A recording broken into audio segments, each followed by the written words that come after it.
I'm going to be bringing an approach from California, and in fact a small MPO approach, kind of an overview of planning for sustainable communities over the past decade as it relates to transportation and land use planning.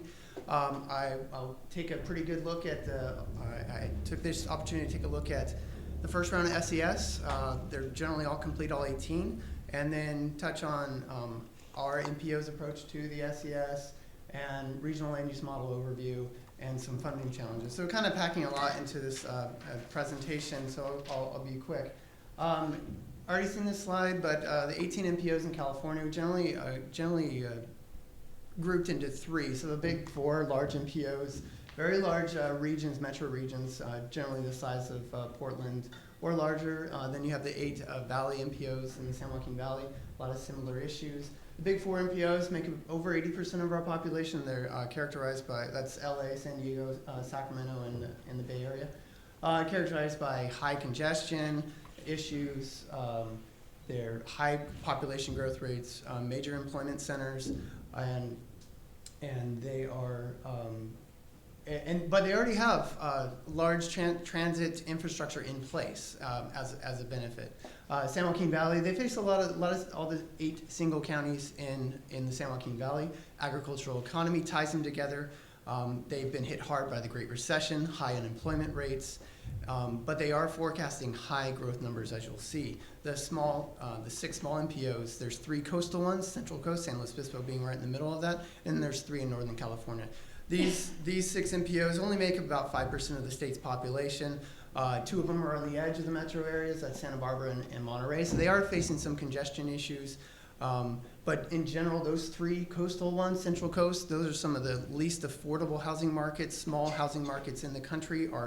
Many of those small markets are on that top 10 list of unaffordable housing affordability issues are key issues there. Tourist and agricultural economies on the coastal communities, coastal counties and MPOs. And then generally speaking, those 6 MPOs are going to be characterized by really small to medium cities with large rural areas. And these 18 MPOs are 37 counties out of the 58 and make 98% of the state's population. A little bit more on the framework of planning for sustainable communities in California dates back 10 years. Lauren will dive more into AB 32 and SB 375 as well, but we'll touch on that. SB 375 is laying the groundwork. It's groundbreaking legislation in 2008, aligning land use, housing, and transportation planning for all 3, bringing that together. We're required, all the 18 MPOs are required to identify the general location of building intensity, general location of land uses, accommodating the future growth in terms of housing, employment, and population. But also we need to identify how we can house the 8-year projection for the regional housing needs allocation. So kind of tying those together, it also offers some potential CEQA relief for qualifying projects. Local GHG emissions inventories and climate action plans are also happening at the local level and some in the private sector in the past 10 years in California and a little bit around the country. And then insert 2010, SLOCOG's Regional Transportation Plan. It did have a preliminary SES. In 2010, the SES wasn't quite required for San Luis Obispo, but we did test our land use. We took the opportunity to test our land use and travel modeling tools, and then we also we were given the chance by ARB to say, hey, whatever the 6 small MPOs can model, that'll be your target. So in reality, that is in fact what they were telling us. Back up on the blueprint planning grants, Caltrans funded those in the 2000s. A number of MPOs took advantage of that blueprint planning grant. SLOCOG developed the Community 2050. A great example of that, SACOG's blueprint, I believe that's 2004. SB 375 in a lot of ways was modeled after the blueprints concept. And then in 2010, 2011, 2012, you have Prop 84 funding. Nearly all the MPOs secured funding for improving their modeling tools to actually implement SB 375. Data intensive, modeling intensive. We need to be able to test these policies and produce relatively reliable performance indicators, both land use and travel. And then 2014, we adopted our 2014 RTP SES in April 2015, but we are one of the last RTPs to be adopted. I believe Sandag is working on their second round of the SES. The elements of the RTP SES, many of these are familiar for many of you. Policy action, financial elements have been in place for a number of years, a number of decades. The SES clearly is the fourth and newest one. So what is a regional land use and housing strategy that will meet the regional GHG target? And I already covered some of the requirements of the SES. Now the targets, again, grouping the 18 MPOs into the three areas, the large metro areas at the top, pretty consistent, 7 to 10% in the 2020 year, and then the planning horizon looking at 13 to 16% in year 2035. Clearly, in the middle there in purple, the San Joaquin Valley, the 18 MPOs, 5 and 10%, and that was clearly intentional. And then the 6 MPOs I mentioned, ARB said, hey, whatever you can model, that's your target. They spent very little time with the small 6 MPOs, and you see quite a bit of inconsistency there and some positive numbers and a lot of goose eggs there. So another round of target setting will be happening in the next year or so at ARB, so that should be interesting. I took this opportunity to kind of dive in and do a pretty quick scan of all the SESs that have gone through. A lot of numbers here. The takeaways, huge numbers that we're dealing with in terms of population numeric change in the major metros. 2 million increase in population in the next 25 years. This is 10 to 2035, so 25 total years. And then SCAG, just enormous, staggering numbers, 4 million increase, 1.5 million increase in housing units, and 1 and 2 million increase in employment estimated.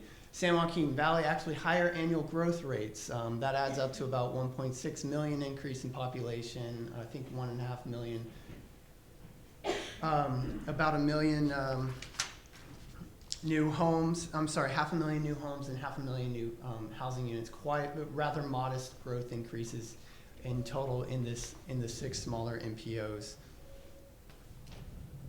Just to give a sense of what the variety of what the agencies are working with.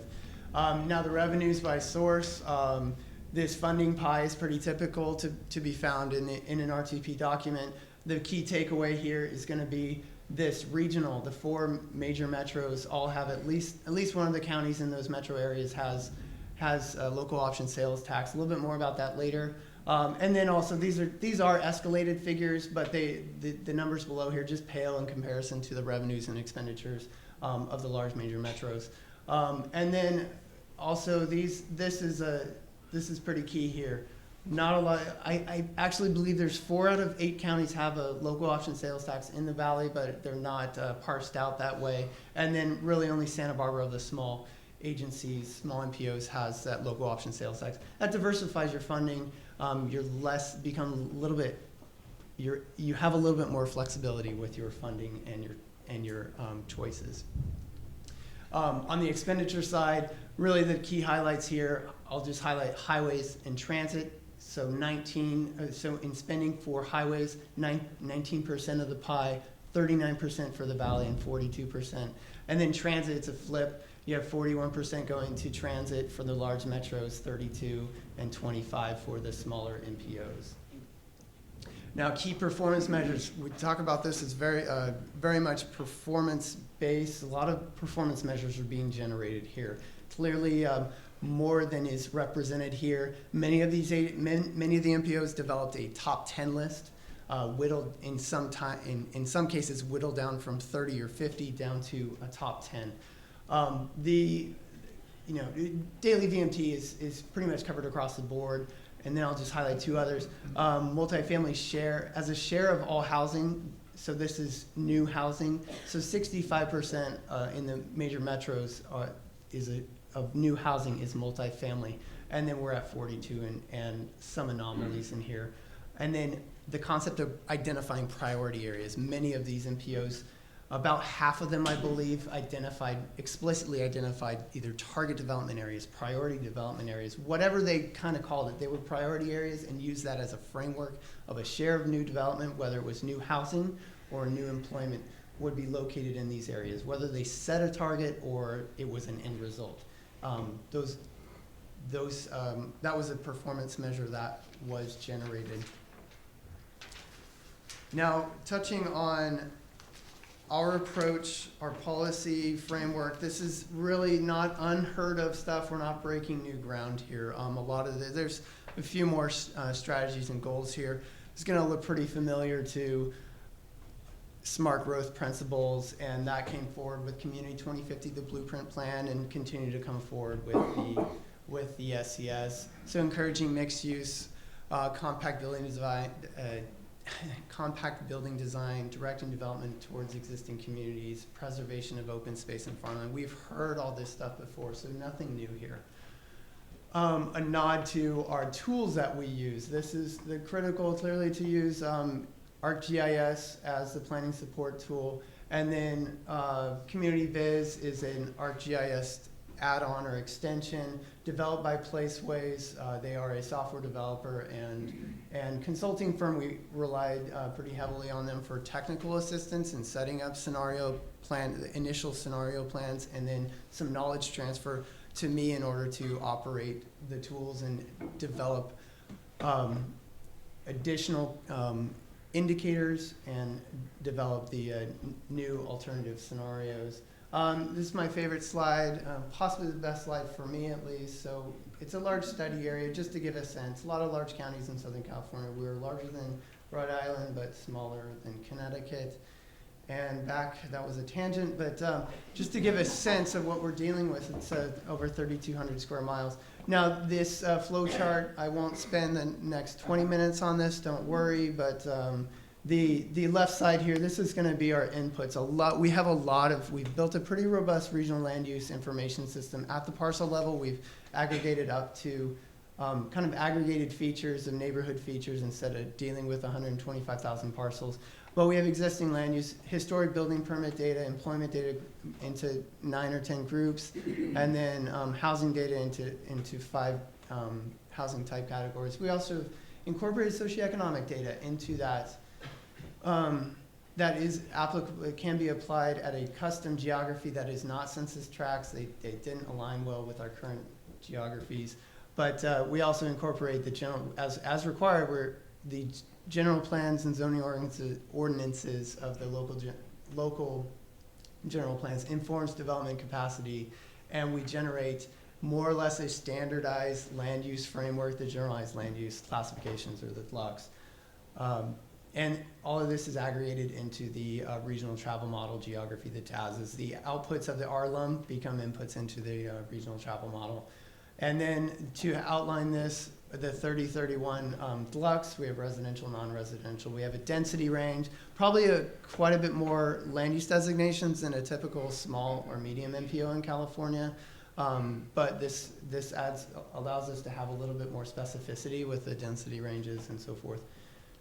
And then housing units by type. This is really how we're allocating new housing. So the deluxe will allocate a deluxe that's very low density, or it's low density or high density or what have you. And then as we're adding high density units, we're really adding the multifamily residential. So these are pretty typical across the state. Land use models are varying quite a bit at the state level, and I'd like to see additional consistency so that we can try to get to apples and apples. But SF, detached, attached, and multifamily residential, those are pretty typical to see in terms of new housing units or how to characterize the type of development. And then, not going to spend a lot of time on this except that NEICS data is typically used for employment data, pretty rich data sets that are coming out, and then we aggregate into these 9 categories that are relatively standard across a handful of the MPOs.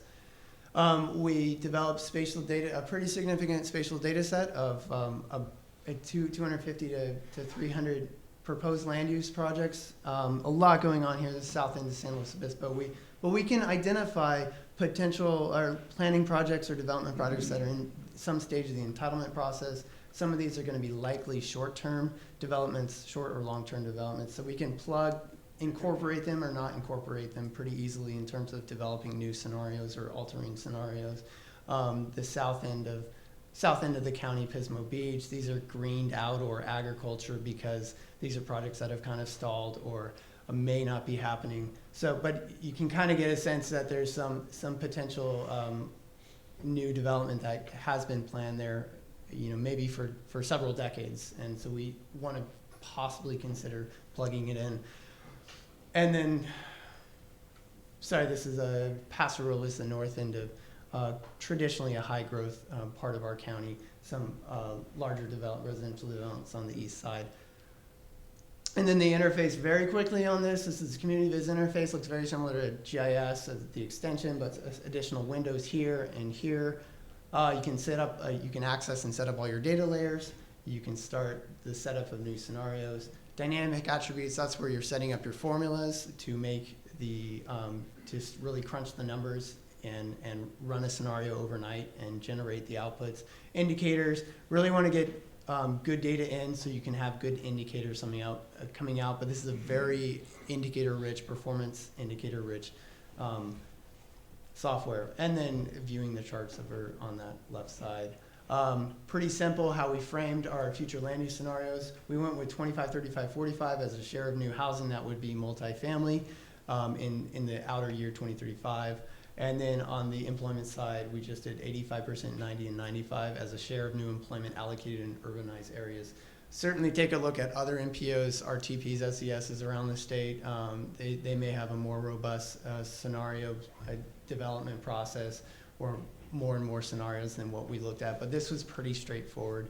And one of our key goals was to add additional multifamily housing.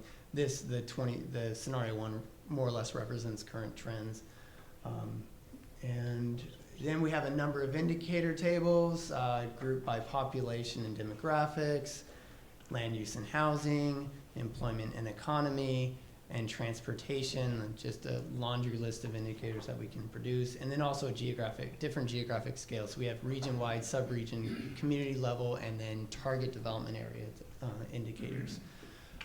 This is just a sense of the kind of 4 different areas of projects.